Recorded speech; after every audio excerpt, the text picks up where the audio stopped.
crime, des clowns tueurs ou encore de drôles de zombies. Sur le chemin de ronde de ce château fort du XIIIe siècle, des personnages inquiétants hantent les lieux. Derrière ces masques, des familles qui ont joué le jeu. Je suis habillée en diable avec un masque de clown tueur. Là, c'est un cercueil et puis après, j'ai un masque comme ça. C'est pour se fondre dans l'ambiance de la journée. Des araignées, un banquet qui sert de l'écolier au dîner. À l'intérieur du château, c'est bien plus terrifiant. Et au milieu des enfants déguisés, de vrais monstres sont dissimulés.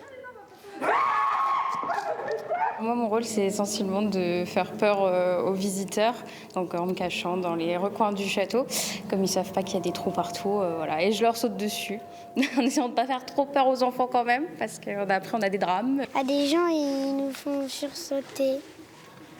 Et on a vu la fille au couteau en fait dans la cave et on a vu celui avec la hache. Du coup, ça fait un peu peur.